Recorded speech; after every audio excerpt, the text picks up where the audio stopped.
قفل بادي الجروب ودكتها ماله وعن كسر دوينة يا مشرحة حسب كل مياه مضر مسبح عبد. بسم الله الرحمن الرحيم. السلام عليكم ورحمة الله وبركاته.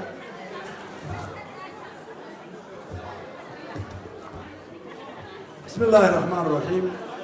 السلام عليكم ورحمة الله وبركاته. مركز هوري واحد تعزون ترينا قرنك الصومالي قويسكيسي يا أصحابتيسي أحمد عبد السعيد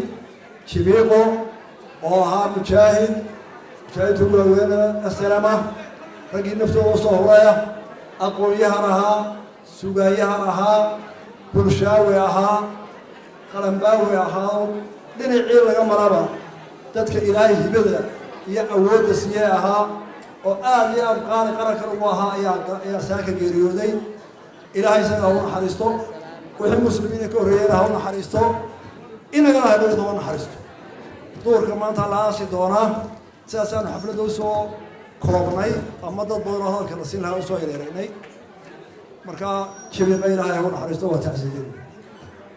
مرلباتك واحد سؤال ويننا تاجريا شاب وبدن سياسي تروح عدالة رجية دوربا حسن هجامنا أيوه يجنا آدي أدوان وسؤال ويننا حب يعقل يفكر يا أقوم يوارنا ما قصاب يصير حسبك وايد كم هذا قينا آدي أدوان وسؤال ويننا جزاكم الله خير يجنا وسؤال وين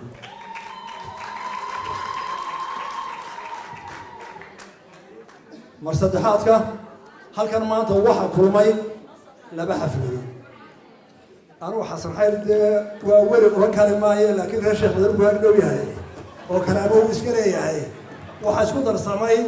حفلتي سي يحسكي شانية تمنشركة حزب الكلمي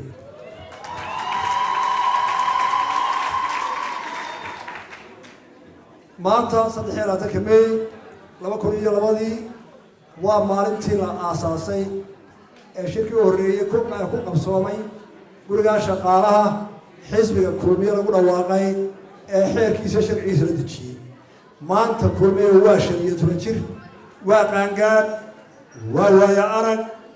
حول بدن وصوما حزب أمريكي لا أساسي وحيسوي يمد أقويها ووايا أرقا هذا حاجة أكاديمية تعليمها تاعي هذا حاجة لقنتها هذا حاجة لقنتها iyo haday culimo tahay xisbiga waxa lagu asaasay aqoon iyo fikir dheer xeerkiisii maalinta la dejiyay dhowr qodob baa ka soo qaaday oo loogu talagalay oo ka akhriyo kanisa inuu yahay xisbi loogu talagalay inuu sanado badan boqolaal sano sida xisbiyada ANC iyo xisbiyada Yurub oo kale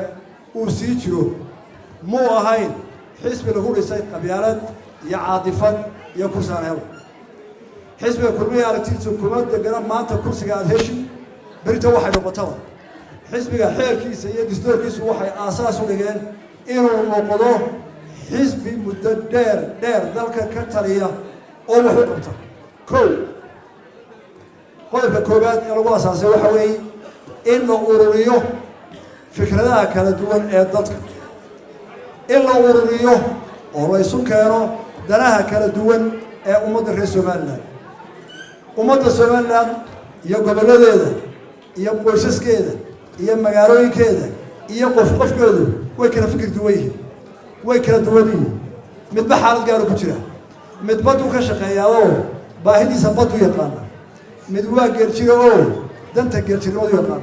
mid waa ganacsado oo danta magaalada ganacsigu yaqaan mid waa aqoonyahan oo wuxuu doonayaa inuu kula wadaago aragti akaademiga oo falsafado badan leh mid waa wastaad oo dubiisu sitaa dantiisu eegaya mid waa dilaal oo sayadu jooga oo dantiisu eegaya mid waa beeraley oo waxa qandigiisa u meeraran oo wuxuu doonayaa in la yaqaan afkiisa iyo beertiisa iyo soo beeranayo mid waa arday oo waxa dhibaya imtixaankiisa iyo klaaskiisa iyo macallin wanaagsan iyo buugaag wanaagsan iyo qorshe fiican buu doonaya mid wuu bukaa isbitaal buu baahan yahay iyo wax daryeela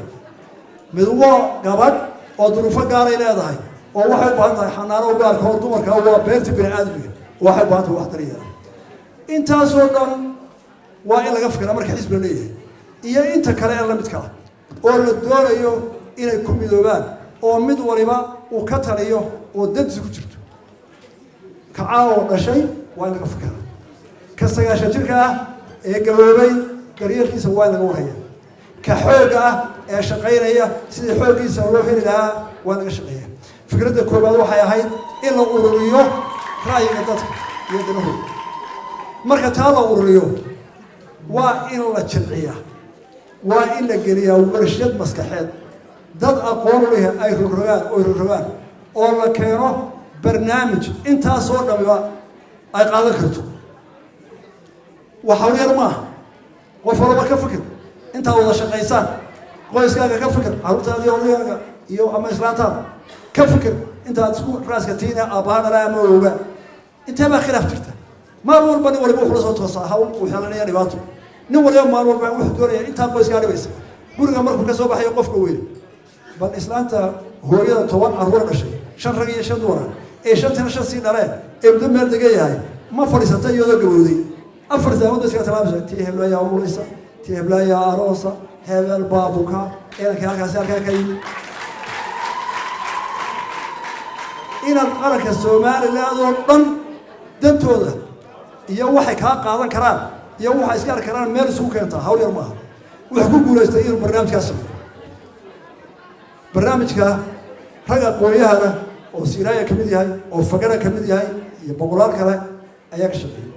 wuxuu xisbiga qura ee 5 sano ka hor ka fikiray in hablaha qayb weyn la siiyo sidii gabadha halka hadlaysa ay u tiri ee gudoomiyaha xiga ka dhigay gabar haweenada waqtiga soo bilowa siraad qodobka labaad marka ra'yiga la helo waxa loo baahanayaa haddana in publicly la sameeyo shakhsiyad qaanuuniya oo xisbi ah oo shakhsiyad qaanuuniya leh oo organization oo barnaamijka la dhigay dadka oo dhan u gudbiya fahamsiiya markay la gartaan kaga hela codka ay ku siiyaan dabeetana u furiya hadhowta wuxuu ballan qaaday nasiib wanaag barnaamijkii markii aanu bandhignay la bandhigay waa iibsamay doorashadii u horeysay iyadoo xisbiyadu soo baxayaan oo xisbiyadii tuuliyada ahayd tartamay kii u dambeeyay ahaa wuxuu noqday xisbigii labaad ee soo baxa ee tirada labaad hela marka xisbiga uu laga yimaado taasina waxay ahayd dadka aas-aasay iyo ashkhaastii hogaaminaysay iyo barnaamijkii ay keeneen iyo xogtay urursadeen inuu dadkii ka iibsamo saasuu xisbiga kumiyartu soo baxo xisbigu muuqda doorashadii labaadna waxa uu noqday xisbigii ay sirmeen xisbigii udub ee dawladda hayay ee ku murmeen tiradeena la wada ogyahay ee 80 ahayd ee waliba dulqaadka kaga tegay waxaana farqaba ka dhicin iyadoo aayahu mid dheegay shacbiga Soomaaliland iyo ummaddu abaalka ma gadaan inkastoo ay khaladka qaataan ummaddu abaalka way gudaa gartana way taqaanaa dulmigana way nacab tahay xaqana way eegtaa codkii labaad ee sanadkan Soomaaliya soo baxay 10kii ummaddu codka waxay ku siisay kulmiyeen abaalkii hore ku lahaa ee markii leeyahay tabutu uu qaatay oo danta u eegay ee Siiraaya ku tiriyay ayay ummaddu uga abaal goday oo tiri hadaad maanta qaraaqalka afka ka dhacay laga daysay oo dul qaadatay waa ku abaal gudriya codkii ku badnaa way ku siiyay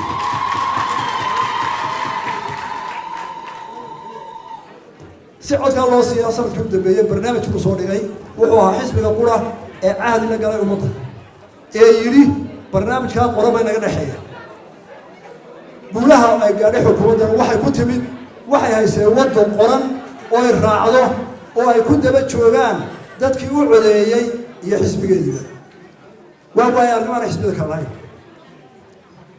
sida ay tahay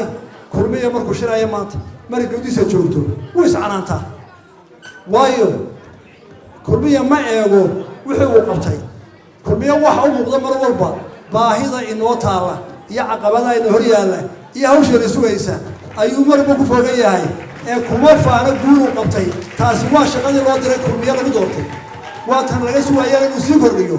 taasoo arkaya oo aragtida kulmiye tahay qodobada saddexaad wuxuu ahaa oo xisbiyada loo samaystaa oo qodobka uu ku oggolaaday stateku waxa weeye xisbigu marka uu samaysto shakhsiyad qaanuuniya yahay xisbiyada qaranku hawshoodu waxa weeye inay xalaaleeyaan dowladda markaa codka hesha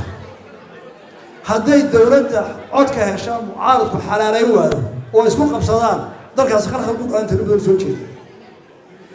xisbiyada kale ee markaa joogay ee udub iyo u ciidna kulmiye abaalkii hore way u gudeenoo sanadkii labadii kun iyo tobankii markii uu helay iyaguna si sharaf leh ayay ugu xalaaleeyeen weliba waxaa loo sii mahadnaqayaa oo sharaf sameeyey xisbigii udub oo talada hayay oo ahaa xisbi laga helay iyo madaxweynihii markaa joogay oo yeelay gobonnimo aanay inta badan afkaan ku dhicin ayaa soo celiyay abaalkii hore Soomaaliland waxay ku dhisantay isu dulqaadashada iyo maalinba ninka kale u hameynta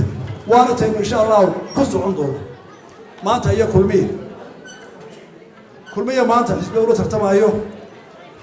waxaan filaynaa waa ka waargsanahay badankooda walow xisbiga uu cid oo in badan soo joogay haddana waxaan isleeyahay maanta liidarada waa ka waaragsan tihiin xillo waana saaran yahay oo xisbi xaakimkii waan nahay oo qaranka xilkiisa waana saaran kulmiye waxaa ugu imanaysaan oon u sheegaynaa Soomaaliland in la geli doono waanu diyaarnahay tartan xalaala oo loo siman yahay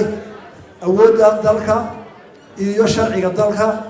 oo aad iyo aad transparent inay u noqoto ayaanu diyaar u nahay xilkaana waxaanu leenahay waxa koobka inay fuliyaan guddiga doorashooyinka oo kalsooni buuxda siinayno sida ay hawsha u hayaan iyo sida u wada doonaan baan kalsooni buuxda siinay iyagana waxaanu ka doonaynaa inay noqdaan xaakimiin ama sirwalayaal dhexdhexaad ah oo dadka iyo xisbiyadaba ku qanciya inuu foodkaasi yahay mid xor oo xalaal ah oo si fiican loo tartamayo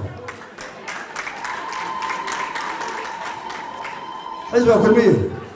inta uu walaal ku jiro wuxuu ballan qaadayaa ummadda oo nadiif oo aan caytan lahayn oo aan wax shacabku ka naxo oo aanu qalmin xisbi qaranna oo iska ilaaliyo waataan isku waanino waataan isfarayno waataan ku dadaalayno waxaan kaloo diyaarinahay xisbiyada kale haddii ugu gafaana inaan u dul qaadano laba xil baan saaran mar xisbi xaakimkii waan nahay oo qaranka mas'uuliyadda waan saaran marna xisbiyada ugu wanaagsan baan nahay ee inta soo maray mucaariyo muxaafidba oo iyana dulqaadkeeda inaan keeno ta saddexaad xisbiga kulmiye wuxuu diyaar u yahay natiijada ka soo baxda halkaa ee si xor oo xalaal uga soo baxdo inuu noqdo xisbi u hoggaansan waayo annagu mucaarada waanu soo maray iyo kursiga iska helo kula helana waanu soo maray waxaasi noo muuqdaan kursi in la tago qof hadda annaga nooma joogto adana kulmiyahay waxa noo joogto inuu qarankani jiro nabad ahaado kubbankii ayaa uu hogaamiyo ragga maanta hargaaminaya kulmiye iyagoo madaxa oo qarankii Soomaaliya meel warshad jooga ayay dhammaantood ka yaaceen siiraayo wasiir buu ahaa inta kale saraakiisha ugu sarreysay ahaayeen hadday shaqadii military tahayba koow way ka ahaayeen way ka yaaceen soddon sannadoodna tii soo martaba dalkaa way ugu dulqaadanayeen wax kastoo la isku qabtana annagu baa ka tegayna taariikhda dib u raaca kan xisbiga uu kulu yahay qolada xasan xayr iyo bariga uu ahaa waxay jireen kulmiye uu kulu yahay wuuna rogayaa dagaal buu wadaa haddana mar walba la isqabtana lama tiraado jiray iyagu maalintii laga helay ayuu si fiican u hamdiyay waxaan ku soo koobayaa taageerayaasha loo yimid soo dhawow waxaan ku soo gabagabeynayaa haddaynu kulmiye nahay waxa inoo aragti ah waxa inoo himilo ah waxaynu isweynaynay ku yar iyo ku weynba inaynaan ahayn kursi doon iyo shaqo doon inaynu ka fikirayno war dantaa qaranku maxay ku hagaagaysaa war mustaqbalka maxaynu ku wanaajinaynaa ninkii doonaya baa yimid marlabaad waan soo dhaweynayaa taageerayaasha dadka soo qaybgala wuu mahadnaqayaa aad iyo aad waa mahadsantihiin wasalaamu calaykum waraxmatullahi wabarakatu